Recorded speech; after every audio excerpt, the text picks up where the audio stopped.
기하 4장 8절. 하루는 엘리사가 수넴에 이르렀더니 거기에 한 여인이 그를 간권하여 음식을 먹게 하였으므로 엘리사가 그곳을 지날 때마다 음식을 먹으러 그리로 들어갔더라. 여인이 그의 남편에게 이르되 항상 우리를 지나가는 이 사람은 하나님의 거룩한 사람인 줄 내가 아노니 청하건대 우리가 그를 위하여 작은 방을 담 위에 만들고 침상과 책상과 의자와 촛대를 두사이다. 그가 우리에게 이르면 거기에 머물리이다 하였더라. 하루는 엘리사가 거기에 이르러 그 방에 들어가 누웠더니 자기 사환 게하시에게 이르되 이 수넴 여인을 불러오라 하니 곧 여인을 부르매 그 여인이 그 앞에 선지라. 엘리사가 자기 사환에게 이르되 너는 그에게 이르라. 내가 이같이 우리를 위하여 세심한 배를 하는도다. 내가 너를 위하여 무엇을 하랴? 왕에게나 사령관에게 무슨 구할 것이 있느냐 하니 여인이 이르되 나는 내 백성 중에 거주하나이다 하니라.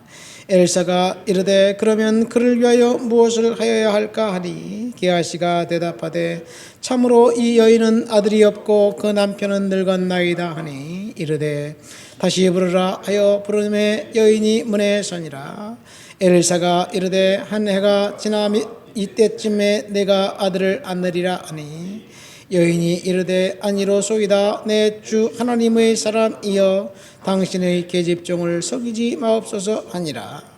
여인이 과연 잉태하여 한 해가 지나 이때쯤에 엘리사가 여인에게 말한 대로 아들을 낳았더라. 아멘. 수넴 여인이 아들을 낳은 장면을 읽었습니다. 엘리사 선지자가 나옵니다. 엘리사는 엘리야의 제자입니다. 엘리사는 아합이 통치할 때 활동하다가 아합이 생존해 있을 때 하늘로 승천했습니다. 아합의 아내 이세벨은 아합과 더불어 이스라엘 땅에 이제 바알과 아세라 신을 섬기는 그 일들을 하면서 이스라엘에는 하나님을 섬기는 사람들을 속속 잡아 죽였던 무시무시한 어떤 그런 시대였습니다. 그때 엘리야 선지자가 한 행동은 두 번 아합 왕에게 찾아가서 말씀을 선포하고 두 번 도망간 것이 전부라고 말씀드렸어요. 그런데 그 시절이 하도 험악한 시절이었기 때문에 엘리야 선지자의 메시지가 아주 탁월했고 그리고 하나님의 능력이 강하게 나타났습니다. 하나님의 능력이 강하게 나타났음에도 불구하고 아합은 꿈쩍도 하지 않고 하나님을 멸시하고 하나님을 거부했어요. 엘리사 선지자는 그의 제자로 이제 아합 왕이 여전히 통치하던 시대의 선지자로 부름받아서 그의 아들 아하시아가 2년, 그의 또 다른 아들 여호람이 12년을 통치하는 기간 동안 이제 선지자로 활동하다가 아합 시대를 끝내고 예후라는 신하가 쿠데타를 일으켜 예후가 통치할 때 이스라엘에서 활동했던 선지자였습니다. 엘리사 선지자 하면 엘리야 우리는 머릿속에 떠올리는데 엘리야 선지자는 북왕국 이스라엘에서 활동했던 선지자였고 그 시대는 핍박의 시대, 환난의 시대였습니다. 이것이 오늘 본문의 배경이고 핵심입니다.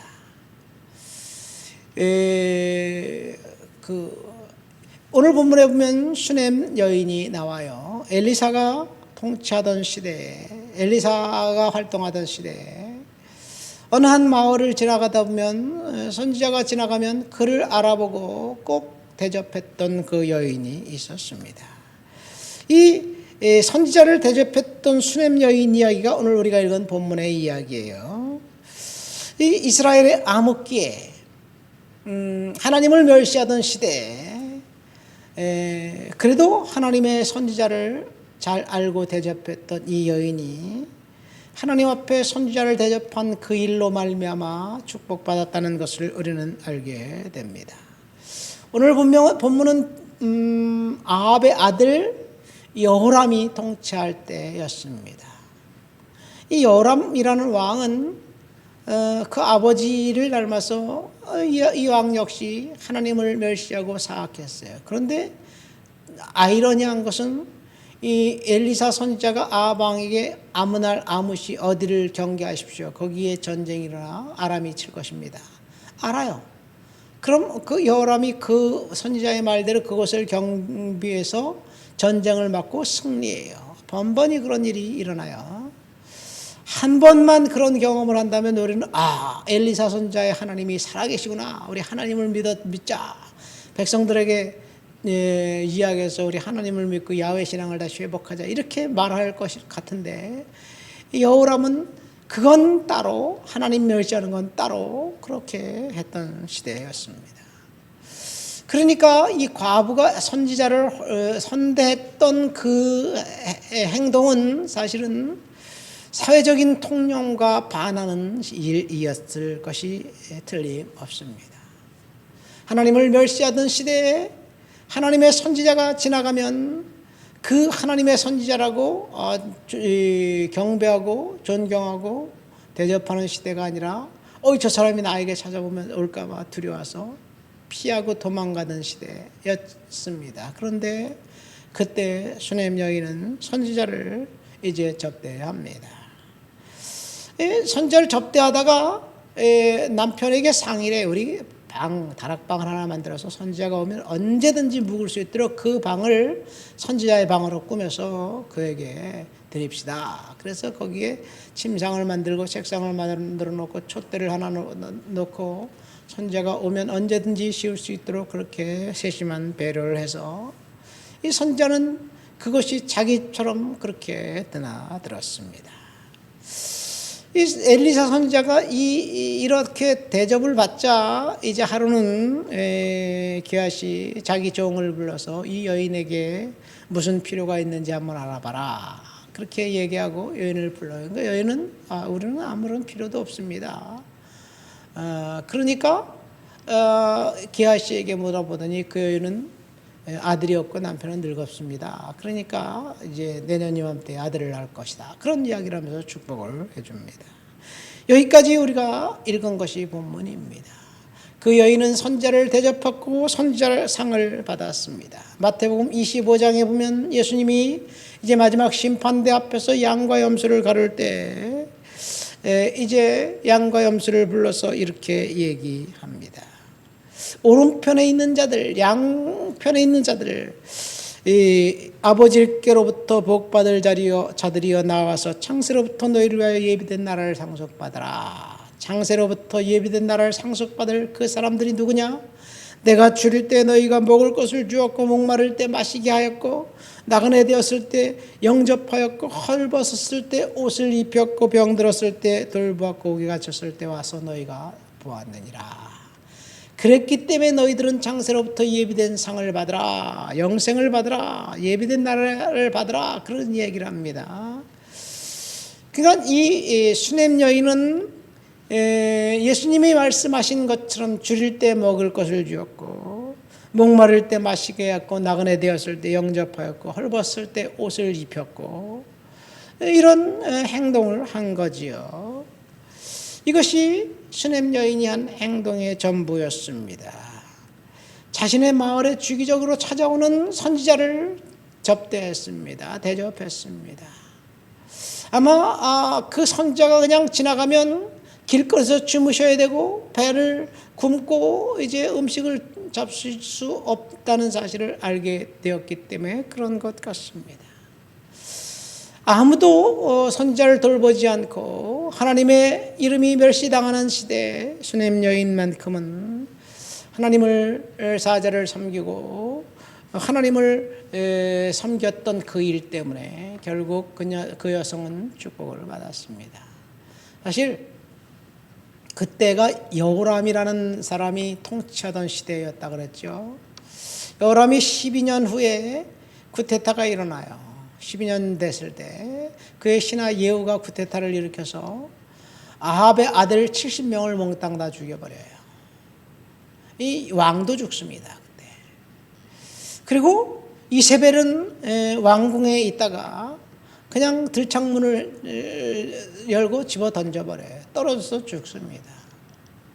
그리고 조금 있다가 그 여성은 그래도 왕비였고 시돈 나라의 공주였기 때문에 예의를 갖춰 장례식을 치러줘라. 그렇게 해서 장례식을 치르려고 했더니 개들이 달려와서 시체를 뜯어먹고 머리와 두개골과 손과 발만 남아있게 되었어요. 그래서 장례식도 제대로 치르지 못하게 됩니다. 이것이 하나님을 멸시했던 시대에 이제 마지막 심판이 하나님의 공의가 살아서 하나님을 멸시했던 아합의 가족은 싹 다 멸망을 당합니다. 이런 일이 있기 전에 예후가 한 일은 그것뿐만 아니라 나는 아합보다 더 크게 바알을 섬기겠다. 그래서 바알의 선지자, 바알의 제사장들은 다 모여라.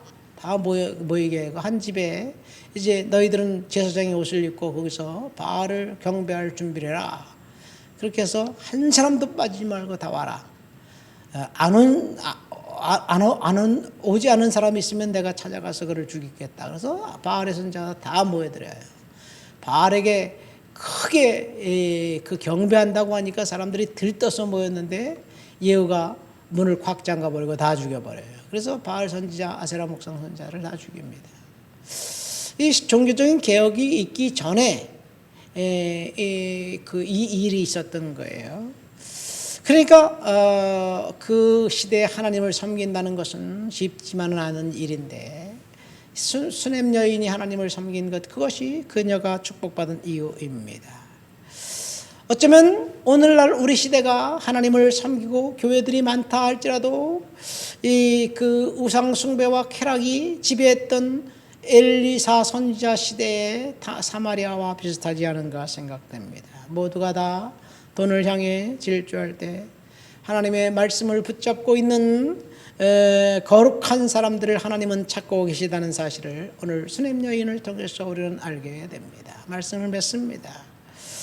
선지자의 이름으로 선지자를 접대한 수넴 여인은 하나님으로부터 축복을 받아서 아들을 낳게 됩니다.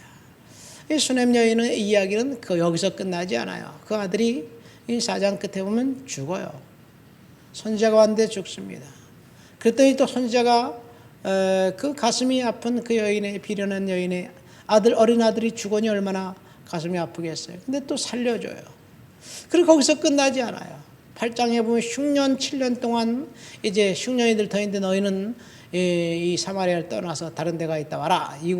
다른 나라에 갔다 와라. 그러니까 다른 나라 갔다 와 보니까 자기 땅과 집을 어떤 사람이, 엉뚱한 사람이 차지해서 자기 것이라 그래요. 또 이 왕의 신원에서 재판에서 자기 땅을 찾아하는 그런 일이 있습니다. 하나님께서 수넴 여인을 복 주셨듯이 저와 여러분들이 하나님 은혜 가운데 살면서 축복된 인생 되시기를 예수님의 이름으로 축원드립니다. 하나님 아버지 감사합니다. 수넴 여인을 복 주신 주님, 선지자 이름으로 선지자를 대접했던 수넴 여인처럼 우리가 섬김의 일을 주님 앞에 할 수 있도록 주여 도와주시옵소서. 오늘 내가 섬겨야 될 것이 무엇인지, 누구를 섬겨야 될 것인지 하나님 찾게 하시고 보게 하여 주옵소서. 예수님 이름으로 기도합니다. 아멘.